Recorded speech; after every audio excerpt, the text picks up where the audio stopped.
Pagi, Bapak dan Ibu serta teman-teman dan semua undangan yang saya hormati. Pada hari ini kami berterima kasih kepada Tuhan atas rahmat dan berkah yang telah diberikannya sehingga kami dapat bertemu di tempat ini. Materi vokal yang akan saya berikan bertema pentingnya pendidikan moral. Belakangan ini kita sering melihat perilaku buruk dari semua elemen masyarakat kita, baik itu kelas menengah atas, pejabat kita. Perilaku buruk yang mereka lakukan termasuk pencurian, pemerkosaan, pembunuhan, penipuan, penyalahgunaan narkoba, dan korupsi. Semua perilaku buruk ini telah menyebabkan banyak kerusakan pada negara ini, baik secara moral maupun material. Perilaku buruk ini disebabkan oleh kelemahan moralitas dalam masyarakat kita.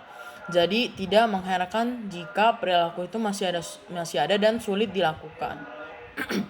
Salah satu cara atau upaya untuk menguranginya adalah dengan menjaga pendidikan moral.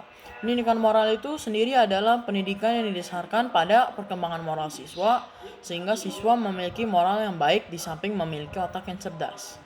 Cara yang dapat kita lakukan untuk menerapkan pendidikan moral kepada anak-anak kita adalah dengan memberikan contoh moral yang baik di depan anak-anak kita. Selanjutnya, pengajaran nilai-nilai moral juga harus ditanamkan pada anak-anak kita sejak usia dini.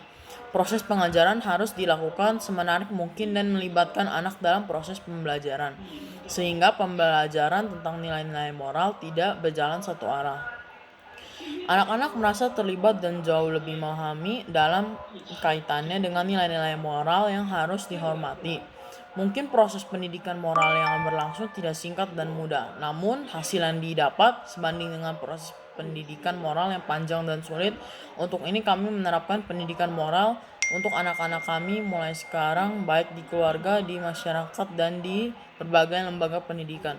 Dengan cara ini anak-anak kita akan menjadi generasi yang cerdas dan moral yang baik, sehingga perilaku buruk yang sering terjadi belakangan ini tidak dilakukan oleh generasi mendatang. Mungkin hanya ini saja yang bisa saya tawarkan dalam pembicaraan singkat ini. Dengan segala kerendahan hati saya meminta maaf jika ada kesalahan dan kekurangan dalam pidato yang saya berikan.